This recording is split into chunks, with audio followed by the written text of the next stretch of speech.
"Did you hear me, Arthur? You just need to sign the papers, and it's all done."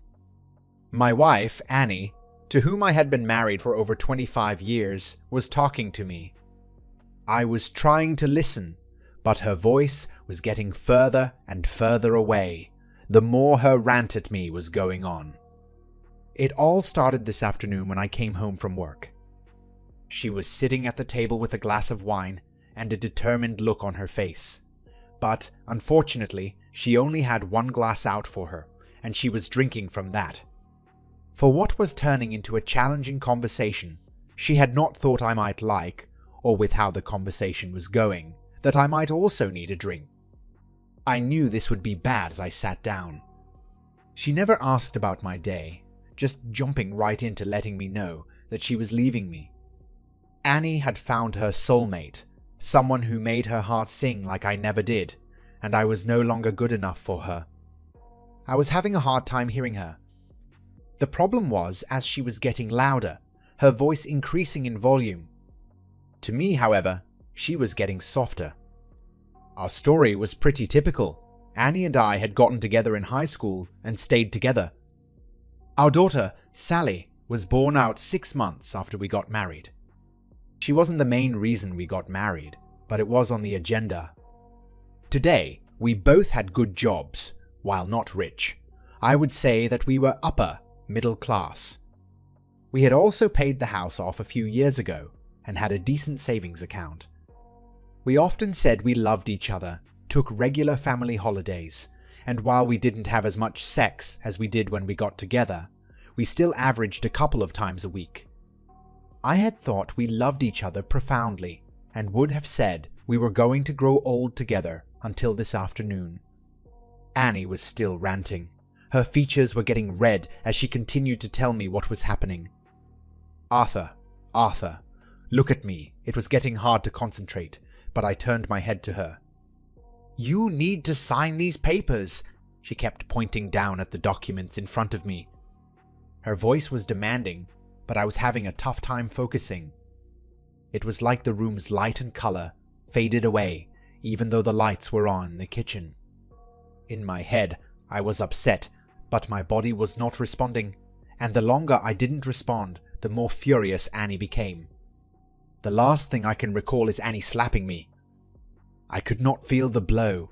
I imagined it would leave a big red mark, but again, I couldn't move, and the world kept going dark. Sally. It had been a long day. The drive home from university was delayed as there was an accident slowing everyone down. I couldn't put my finger on it when I got home, but the house was eerily quiet. The lights were on, and my dad's car was there.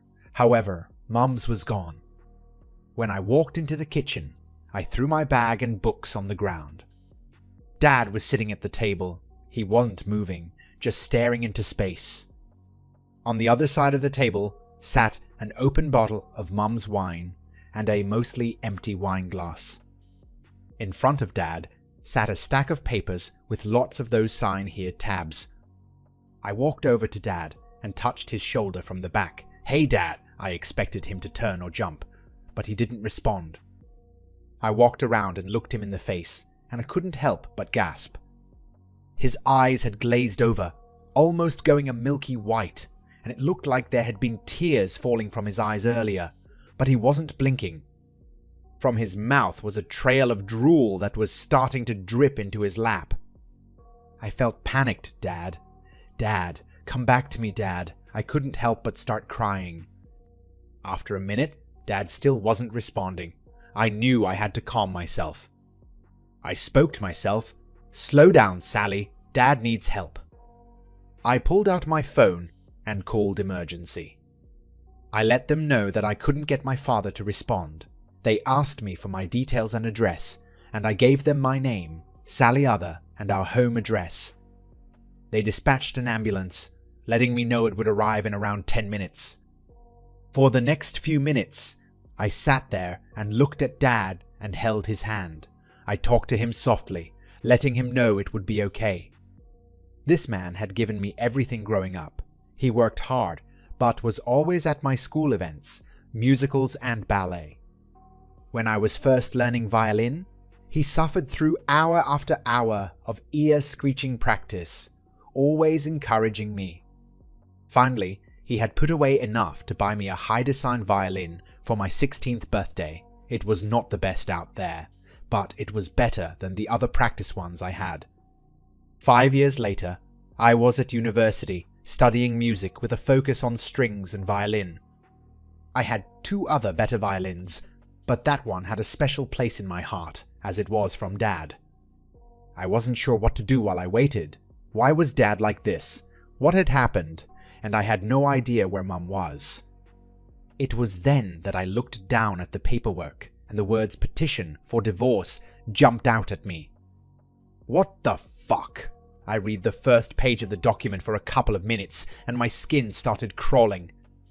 For no reason that I could discern, Mum wanted to divorce Dad. It seemed very likely that Dad's state was due to these documents, and judging by how Mum's wine was open, she had given Dad the documents and walked out on him. People often wonder how emotions change so rapidly. I suppose they have never had this happen to them before. For me, I felt all compassion and desire to be in my mother's presence and die. Not too much later, the ambulance arrived, and with my direction, they got Dad on a gurney and took off to the hospital. I was following behind after locking up the house, so I started making calls as I drove. I called my grandmother, Dad's mum, his sister Rhonda, and his best friend, and then called his manager at work and gave them a quick rundown to let them know Dad would be off work for a while. I told them I came home and found him unresponsive, and he was on the way to the hospital. Everyone asked me to keep them up to date on his condition, and his manager told me he would arrange emergency leave for Dad and let their boss know. I knew I was putting off the next call as I was so mad at her, but I decided I needed to call Mum. The phone rang, and she picked up after a couple of rings. "Hey Sally, my darling. How was your day?" Wow, just wow. Surely my mother was not that naive to think I wouldn't know what was going on. It had been almost an hour since I walked into the house and found Dad. Mum also knew my schedule was reasonably consistent, and I would have found him. "Where are you, Mum?" "I'm out and about, sweetie," she trailed off, not wanting to say anything. I could sense her hesitation. "So, in other words, you just destroyed my father, your husband, and walked out on him without a care then?" "Oh no, darling.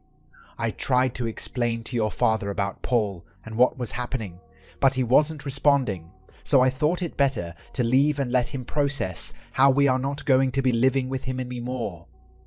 She was trying to talk like it was a simple thing, however. Finding Dad as I had, it was more than likely that she just ripped his heart out and threw it against the wall while he was watching, if my guess was correct. "It looks to me like you walked out on him when he needed help. Are you that heartless? Do you know what's happening now, or don't you care?" There was anger beginning to leak into my voice. "Sweetie, don't get angry now. I know this is a bit of a shock, but your father will be fine.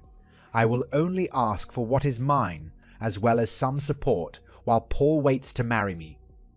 Yup, my mother was moving into La La Land. "Angry? You haven't seen Angry yet, Mother. And just so you know, I am currently following Dad to the hospital. He's in an ambulance, and when I got home, he looked like he had a stroke." "Oh, Sally, my sweetie, I'm sorry to hear that, but—" "No fucking buts, Mother. Let me ask you, is this Paul you're running off with the same Paul from your work that you keep talking about?" She hesitated, of course. Darling, Paul was a man at my mother's work that she never shut up about. "So, as I understand, he's a dozen years younger than you, and you have been having an affair with him for how long?" Again she hesitated. 6 months. "Right. So for the last 6 months, you have been fucking someone from your work behind Dad's back. You have been lying to Dad and me, hiding your whore's affair. I had no idea you were a slut, and obviously neither did Dad, judging by the state you just abandoned him in. How in the fucking world did you think either of us was going to be happy about it? Well, I suppose not at first, but once we are living with Paul, you will see we are meant to be together. We. She had just referred in the plural for a second time. Did she think that I was going to leave Dad to move in with her and her boyfriend? I could feel myself fuming. I knew I would say something stupid if I didn't stop. I'm going to hang up now before I say something to you that I may not be able to take back. However, let me be absolutely clear. I will not be moving away from Dad, and there is fucking no way that I coming anywhere near Paul, let alone going near his place, that you and he are warring away in. Sally Other, my mother responded. I am your mother, and I will not be spoken to like that, regardless of you being upset. Then I guess we are done talking, and I hung up before she could say anything else. If she thought I was going to condone what she was doing, she had another thing coming. She tried to call me back multiple times. Then she started calling Dad's phone, which was silly, because if he could, I doubt he would pick up a call from her. I had Dad's phone with me, so I ignored any call from her. By the time I got to the hospital, the ambulance crew had got Dad admitted, and he was in a ward under observation. Aunt Rhonda had turned up and let me know she had also gotten a handful of calls from my mother, but wasn't sure what was happening other than her brother was in the hospital. When I explained what had happened, Aunt Rhonda went a deep shade of scarlet, so much so that I could almost see steam coming out of her ears. Sally, do you have the documents that bitch left for my brother? Sure, Aunt Rhonda here. Aside from Rhonda being my auntie, she was also our family attorney. So, for the next hour, we sat there beside Dad as Rhonda read the documents and made notes, now and again swearing under her breath. Doctors and nurses periodically came in and out of the room, checking on Dad. Well, the bad news is that your mother is going to get her divorce from your father. The schedule set out here shows that this has been in motion for over 2 months and had to be served this week, or it would cost her a whole lot more in fees from her legal team. I shrugged. I had gotten all the justification I cared for from my mother. I was going to make sure that she and Dad separated for what she had done. It was weird, I was never a daddy's girl. I always looked up to my mum, but her move was plain stupid. This was Paul, her soulmate's doing. Regardless, Mum and Dad were not going to survive this if the man lying in bed beside me was any indication. The good news is that she got a shyster of a lawyer to represent her. She's going to have to pay a lot to him just for the divorce, and a lot more if it goes to court, she grinned, while my dear brother has the best lawyer in town and is going to get the family discount. We smiled at each other for the first time that evening. Also, some of the claims here where she wants 50% equity in the house and 60% of the financial assets, plus spousal maintenance and child maintenance, are likely pretty much ludicrous. I am going to assume from your reaction that you're not going to live with your mother. I shook my head in the negative. Good. Okay, I have some initial thoughts, however. We need to see what happens with your dad over the next 24 hours. Your mother could already be in trouble for abandonment and mental cruelty. The next few days flew by. The doctors were constantly checking on Dad. Physically, he was fine and healthy. However, he just wasn't responsive. I was able to do university study in the hospital chair by the bed, laptop, and textbook in hand. Now and then, one of the family would come by to give me a break, and I would go home, sleep for a few hours, change, and come back. I will admit I cried a bit at home, alone in the house. One of the big surprises was the owner of the company that Dad worked for came in to check on him. While I knew his manager, Tom, I had never met his actual boss.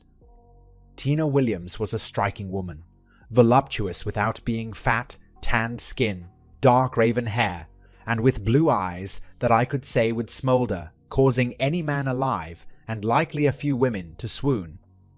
It turns out my dad had been one of a group at his work that had been there for Tina a few years ago when she went through a messy divorce.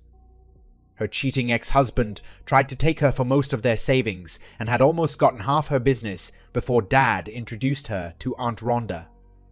Rhonda had turned the tables, saving Tina from giving any business away and ensuring that Tina got child support for their then 6-year-old daughter.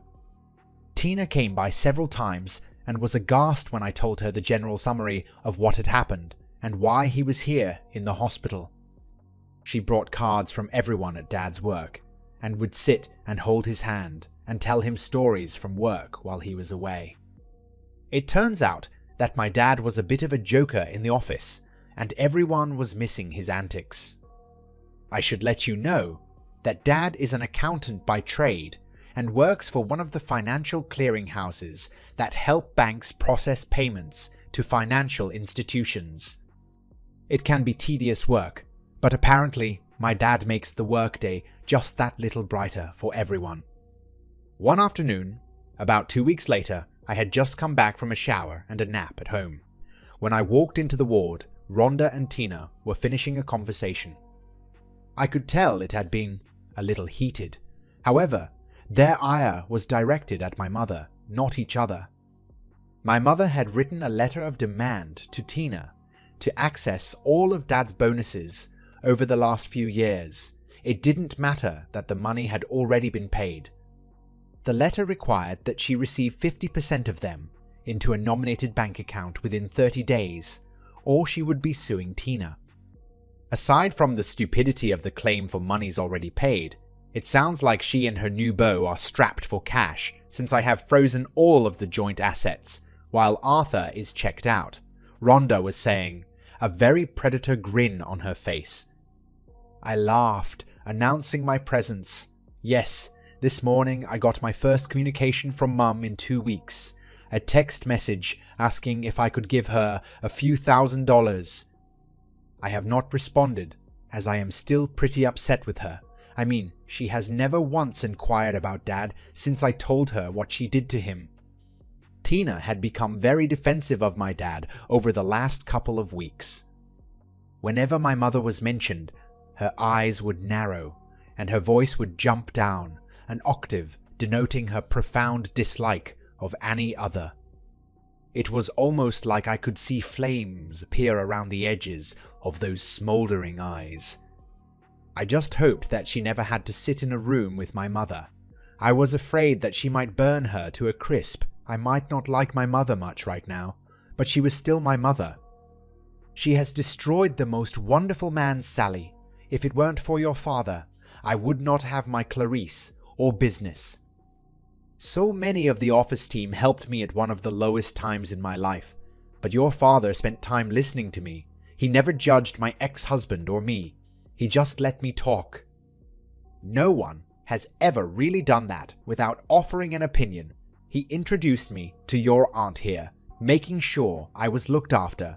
If he were a single man, I would have pursued him with everything I had after the divorce.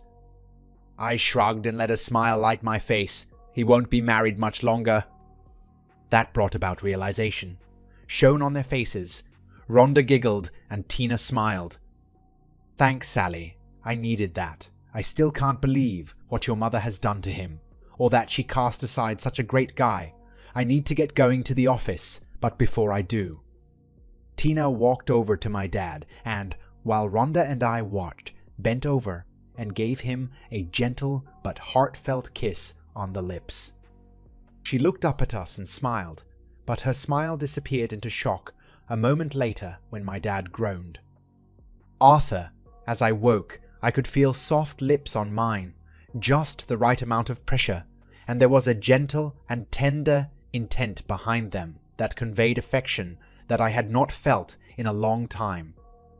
I could hear the beeping of a hospital room and groan as almost every muscle in my body hurt.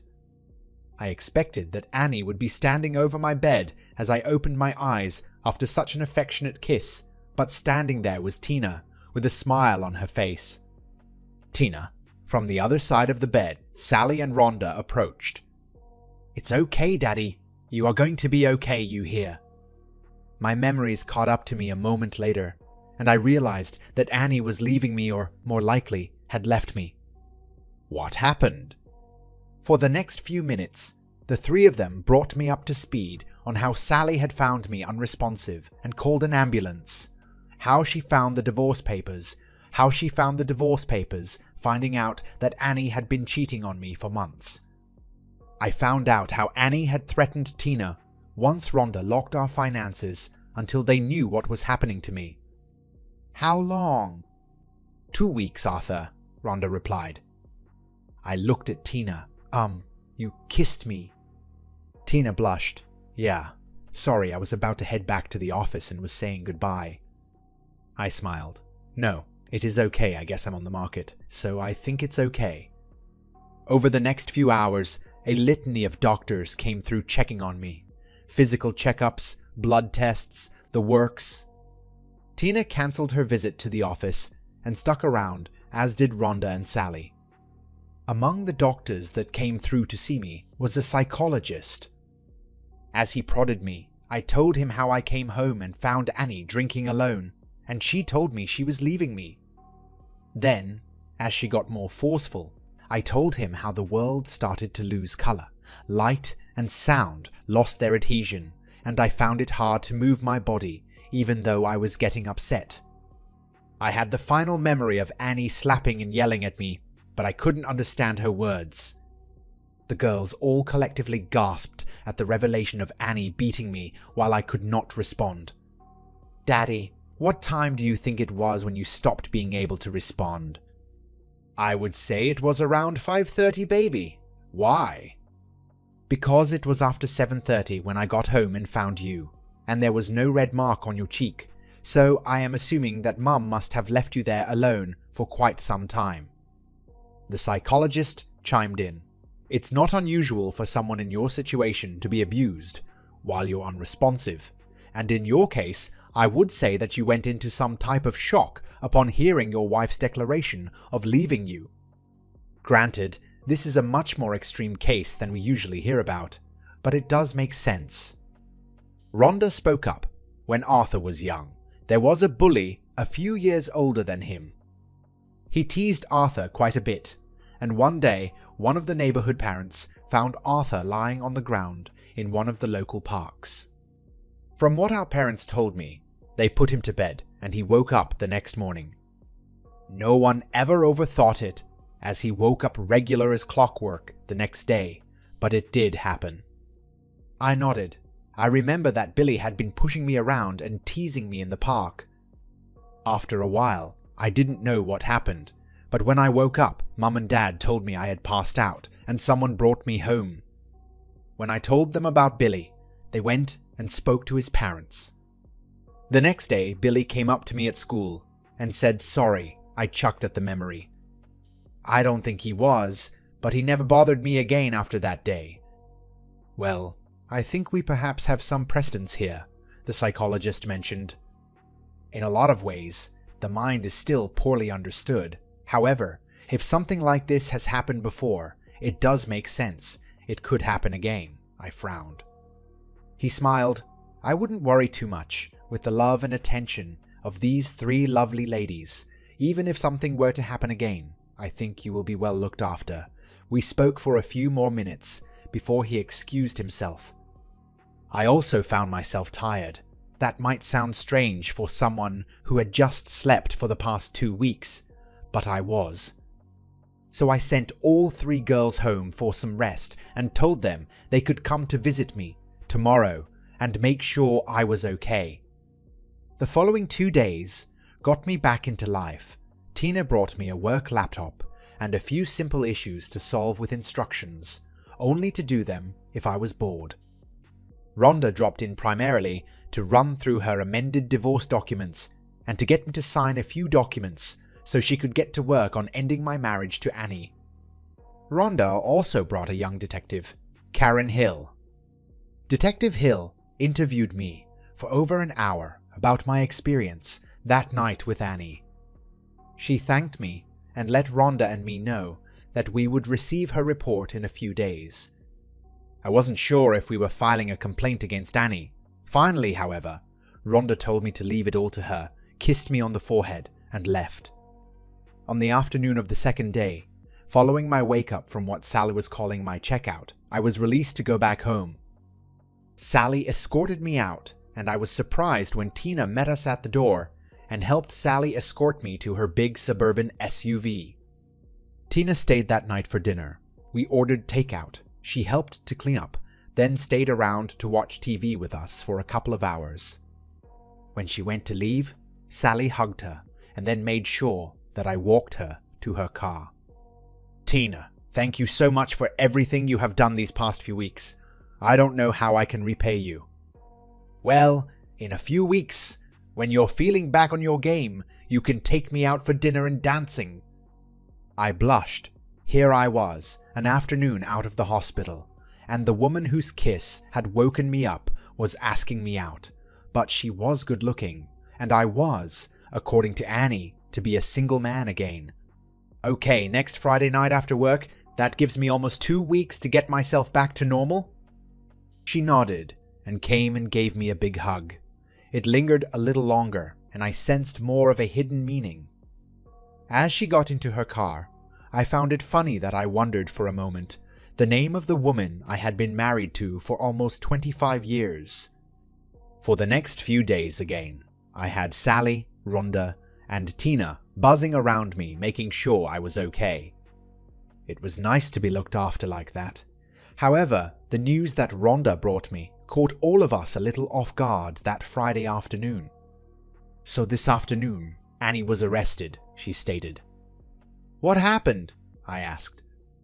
Well, following your statement to the police in the hospital, an arrest warrant was put out for Annie based on mental cruelty to a person with a disability. This is based on the fact that you were mentally disabled and unable to defend yourself at the time. Add to the fact that she left you unattended for an unknown period, and she's in quite a bit of trouble. What does this mean for the divorce? Asked Tina, who had again joined us for dinner. That evening, she had her 8-year-old daughter Clarice with her. Clarice was watching a Disney movie in the lounge room while we talked. On Monday, I was heading back to work, so Tina would see me then, but I was starting to understand that she was after a little more than an efficient number cruncher in the office. I found myself not minding the thought of Tina, and imagining her and what was underneath those nice form-fitting clothes she was wearing each time she came to visit. Rhonda smiled. It's likely going to mean few things go in Arthur's favor. From the status of the bank accounts and house, I'm pushing for a 50-by-50 split. I know we could go for more after everything. However, I figure that Arthur will want to be fair, I nodded. Annie will not be able to touch any of the bonus money that she tried to get from you, Tina. I've put a case against her for extortion attached to the mental cruelty charge. It won't do much except stop her touching what is not hers. She will likely be out in a couple of days, none the worse for wear, and likely back with the pig of a soulmate. What I want to do is get the divorce settled quickly, using Arthur's hospital visit and recovery as a pretext. Then, I have plans depending on how she reacts. I will make sure that Arthur does not get anything taken from him that shouldn't be, she smiled. So, how long will the divorce take Aunt Rhonda? Sally asked. I believe all going well. It should take about 3 months after that. If Annie wants to fight anything, I bring in the big guns, and it will take longer but hurt her a lot more. That night, as I walked Tina out to the car, Sally helped Clarice into the back seat of the big Suburban. Tina again hugged me and surprised me with a brief kiss, reminding me how I woke up the other day. Arthur, I know you are married and you're an honorable man, so I'm not going to push too much too soon. But I want to stake a claim to you now and let you know that I want you. Of course, I've wanted you for a long time, but I would never chase a married man or dishonor someone's marriage vows. I had it happen to me, and I don't want to cause that to someone else, even if their marriage is on the rocks. For a moment, I stared down into her deep blue eyes and brushed a lock of her dark raven hair off her face before leaning in to kiss her. But in place of a soft and gentle kiss, I let this be a kiss of passion for perhaps 30 seconds. I knew we both felt the connection. Tina's eyes were closed when I pulled back, and her tongue ran over her lips, savoring our kiss. I grinned. That is to let you know I accept your claim. We turned to look at the girls, both of them giggling as they watched our kiss. Clarice was clapping, and Sally had a massive shit-eating grin on her face. As Tina and Clarice backed out of the drive, Sally hugged me and we waved them away. The next few months became somewhat of a roller coaster. On the one hand, Annie wanted the divorce to move quickly. On the other, she wasn't happy with the settlement. It looked like Paul was in the driving seat, telling her that she should get the lion's share of the assets. He was feeding her bullshit, and at some level, she had to know it after so many years of marriage. As the settlement demands got more ludicrous, Rhonda had a single call with Annie's lawyer, and while I don't know what was said, all the objections to the settlement ceased overnight. Tina and I dated each Friday night while Sally started babysitting Clarice, picking her up at school and looking after her, giving Tina and me time for dinner, coffee, and seeing a show or going dancing. Of course, we never did more than hold hands and kiss, but I had a feeling that the evening my divorce came through was going to be something else. Now I was back at work and we were doing well. As a financial organization, we turned a tidy profit, but we weren't in the big leagues. We all did our jobs, got paid well for it, and generally had a good time together as a group. I think the staff figured out that Tina and I were becoming an item at some point, although everyone was happy for both of us. I had to tone down my usual antics. My direct manager, who reported to Tina, made sure to chat around appropriate workplace behavior as I was practically dating his boss. About 3.5 months later, we got a notification that the divorce would be granted 1 week from the coming Thursday. There were no courts. However, Annie had requested a meeting to talk before the final decree. I agreed the day before, and we arranged that she would come to the house to see both Sally and myself. I'd taken the afternoon off work and prepared lamb chops and gnocchi in a burnt butter sauce for the three of us. It was a favorite of all three of us, and I hoped it would make the evening's conversations a little less awkward. Sally got home around 5:30 and went to shower and change. Then, a little before 6, the doorbell rang and Annie was standing at the front door. Now, I haven't described Annie in all this time, but perhaps I will now, but with somewhat of a now and then look. Before everything went down a few months ago, Annie was an attractive mid-40s housewife. She had cropped, shoulder-length brown hair and a curvy mum figure, and while carrying a few pounds more than she liked, she was still very attractive. With an excellent 34C bust and an arse to match, she was a great-looking wife. But, unfortunately, the woman standing before me was almost unrecognizable. Annie had put on a massive amount of weight. She had jowls under her chin and big puffy cheeks. Her stomach that always had a bit of a mum-tum now drooped down over her pants, and that curvy mum arse that I used to love and hold had ballooned out. Moreover, she was wearing baggy clothes that hid more.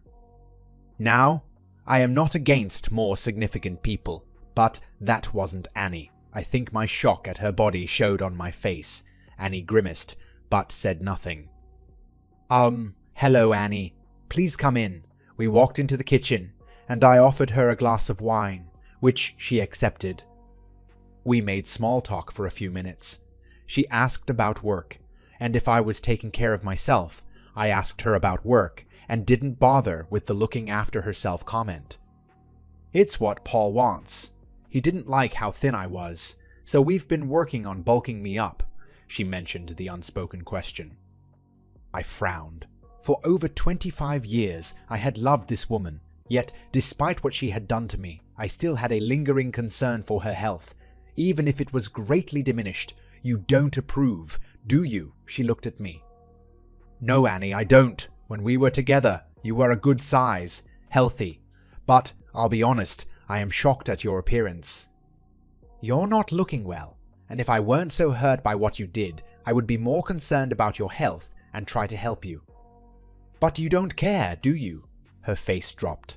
You and Sally, you're happy and healthy without me here. Well, there is a part of me that cares, but when you walked out of here and pretty much left me for dead, I shrugged, and she sighed. I deserve that. I did a terrible thing, didn't I? No, Mother. Sally had appeared fresh from the shower. You did a fucking horrible thing. You single-handedly ripped a happy family apart, then walked out the door without a care in the world, and I, for one, can't understand why Dad agreed to let you come here tonight.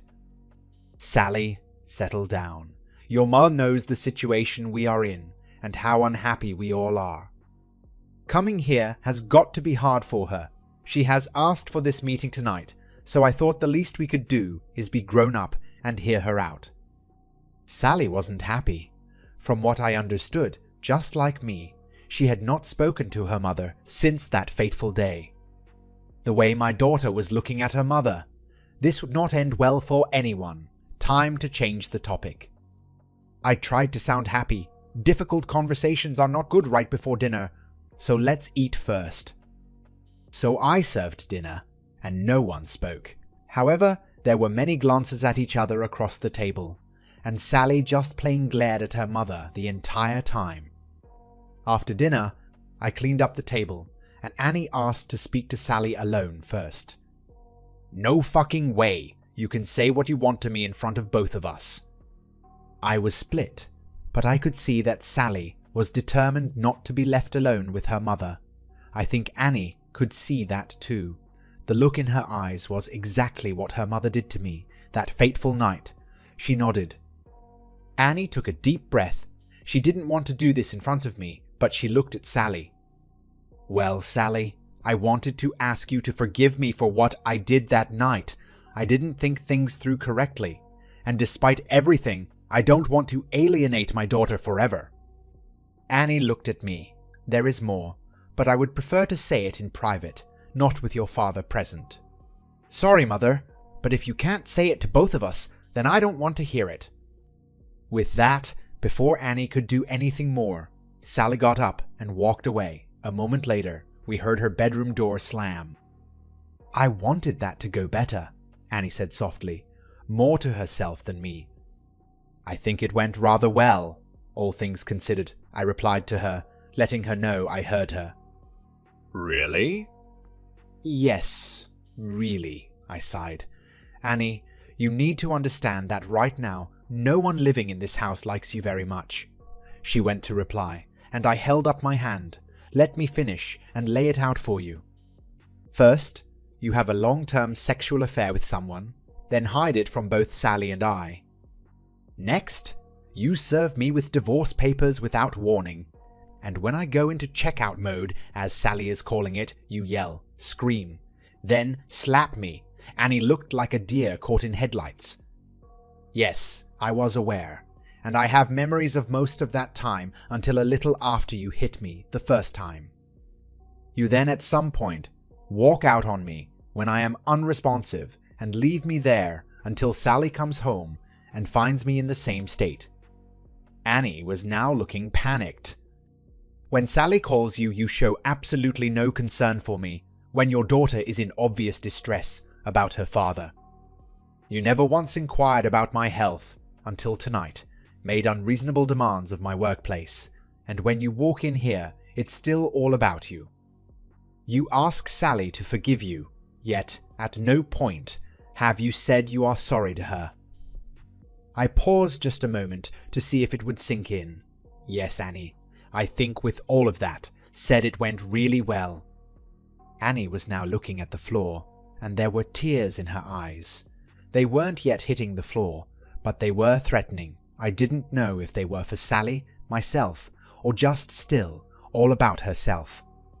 I continued now. Our divorce will be final tomorrow, and unless you have anything else to say, then I think we have fulfilled your request for a final meeting.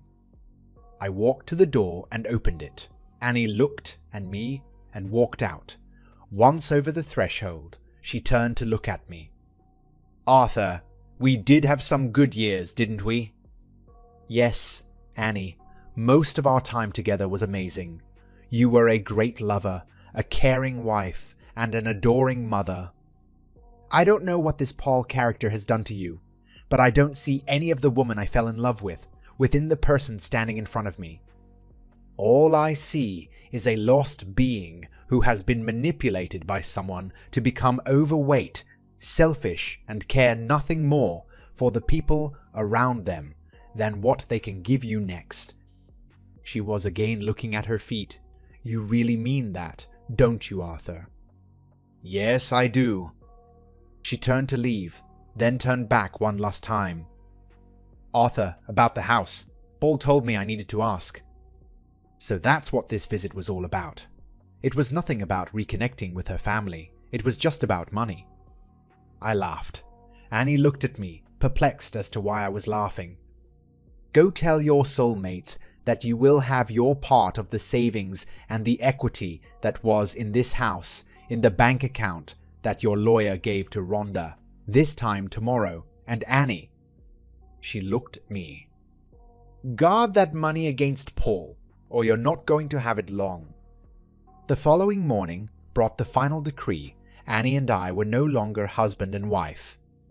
There was a small part of me that was sad, but it was a very small part. Mostly, I was happy. The last few months had not been easy for anyone. Now I was free, and at 48 years old, I still had a lot of life in me to give. Rhonda gave me the call and told me pizza was on her tonight at my place. Sally dropped by for lunch at the office. We talked about happier times with her mother when we were a family. I know she didn't like her mother very much, but I know she missed the woman she used to be. Honestly, I did too. We did have a lot of good years together. Tina? Well, I think there was a signal between Sally and Tina when Sally headed off because not 5 minutes later, I was called to Tina's office and she slammed the door shut and then proceeded to kiss me like the sun would never rise in the morning again. Although, I must admit that I may have kissed her back the same way. Can I claim you as mine now, Arthur? I felt a sore spot on my neck where there may or may not be a bruise rising as she kissed my neck. Not a moment ago. I think you may have already done that. Dinner that night was great. I had Sally, Rhonda, Tina, and Clarice around, and we celebrated my freedom from Annie. That same Friday night, when the girls were in bed, Tina and I consummated our relationship. I must have done everything right because for the rest of the weekend, every time she sat down, she squeaked a little, like she was a little sore, but her smoldering eyes were burning with a flame that I knew was for me alone. 6 months later, we were married in a beautiful little ceremony on a local lake with many people from work in attendance. We would have liked to get married later, however. We wanted to be married when Sally and Clarice's little brother was born. It was 5 years later. Sally, her boyfriend, Tina and I had just sat down for dinner at one of our local restaurants when 5-year-old Keegan asked, "Daddy, who is that lady that keeps staring at us?" We all turned around and sitting across the way was Annie. She had lost a lot of weight, was staring at us, and she didn't look happy with herself. We hadn't seen or heard from her since after the divorce. She had never even tried to get in contact with Sally. I excused myself from the family and went over to her. "Hi, Annie." "Hi, Arthur. How are you?" She looked down at the chicken salad she was eating. "You were right, Arthur. You were right about him. Paul convinced me I was his soulmate, and you were nothing. But when I didn't get the money up front, he convinced me to become overweight because he loved me and liked overweight women. When I got the money from the divorce, you told me not to give it to him, but I didn't listen. He blew through it in 6 months and then left me. I was still upset at her, but her story didn't have a happy ending as mine did. I spent every moment since then trying to regain the confidence he shattered and get back to something like the person I used to be. She choked back tears and looked at me. After all these years, that look was the Annie I used to know. Arthur, I am so sorry. I treated you like dirt. I did it because I was convinced Paul knew everything that you didn't. I left the only man who ever truly loved me unresponsive, and she stopped and grasped the edge of the table. You could have died because of what I did. I know you can never forgive me, but I want to say I am sorry. She was openly crying now. Surprisingly, Sally had come over standing beside me. She was also hearing her mother's apology. I looked at her, and she gave me a wary smile and grabbed my hand. I don't know if it was time, or perhaps she saw that her mother was genuinely sorry for the first time, but her eyes softened and she reached a hand out to her mother. Seeing Sally standing there and then holding out her hand, Annie panicked and tried to get up and leave, but Sally was having none of it and blocked her way. "Mum, stop. You don't need to go anywhere." Sally slid into the booth, next to Annie, while I slid in on the other side. I looked over to Tina and saw her nod, so for the next hour, mother and daughter talked. There was a lot of reconciliation going on, and there were quite a few tears, but for once, they were helpful, not hurtful. Once the girls had caught up, Sally and I took Annie over to the table and introduced her to everyone else. I could tell Annie was a little upset being introduced to Keegan as Auntie Annie. After that day, we sort of let Annie back into our lives. Sally reconnected with her mother, slowly. Every week or two, they would have coffee. Trust grew slowly between the two, but did happen. When Sally got married, Annie did get to play the mother of the bride. Tina invited Annie over to the house now and then for dinner, and at first I think it was to spite Annie for everything she'd given up, and Tina had gained marrying me. However, while never a best friend, forever close, Tina and Annie did have some weird friendship that I never understood. Rhonda never forgave Annie for what she did to me, though she would be polite to her when they came in contact. And me, well, with Tina's blessing, Annie and I did a little post-marriage counseling. We talked through a lot of our troubles from that time over 5 years ago. The counselor thought that Annie might have been having a hormonal issue. However, Annie would have none of it. No, I threw away the most important thing to me that day. I had a husband who loved me and a daughter who wanted to be with me. No hormonal imbalance can justify how I systematically dismantled everything good in my life for some asshole whispering sweet nothings in my ear that was shit in the sack and had a dick so small you never knew it was in. She smiled sweetly at me with that statement. Arthur and Sally deserved a lot better from me, she cried, then used a tissue to wipe away her tears. 5 years it took before I could reconnect. 5 years I lost with them.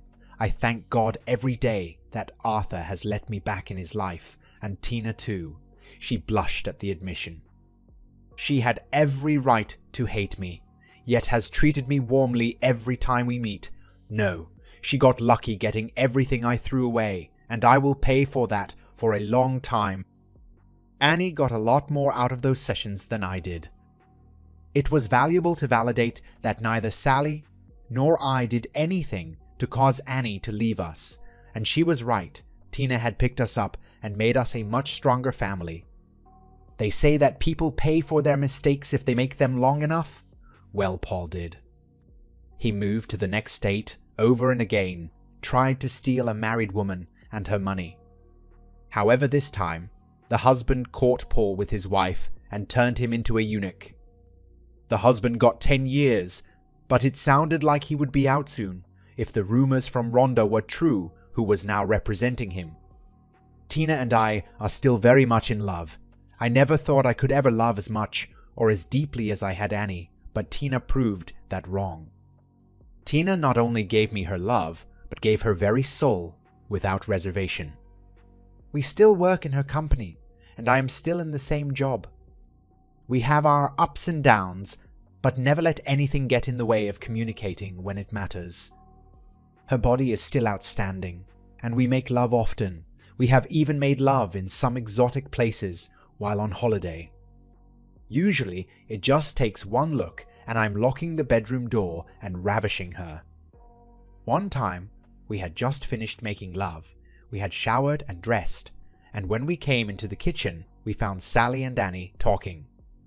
We had found out last month that Sally was expecting, so there was a buzz in the room as the girls were planning the arrival of my first grandchild.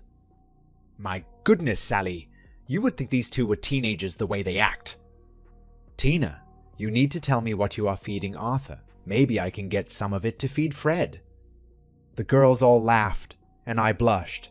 Annie had been dating a little lately, but nothing serious until Fred came along. "Mum, leave them alone. We all know that Daddy has been a man on a mission since that time." "Since what time, sweetie?" Annie asked. "You know," her eyes sparkled with a bit of mischief. "I think that Dad's libido kicked up 3 notches ever since he came round after being checked out." Annie balked. Sally laughed. Tina blushed. I just sat back, smirked at my girls, and felt myself harden again looking at Tina. I then got up and wandered back to the bedroom. Tina followed a moment later, locking the bedroom door behind her.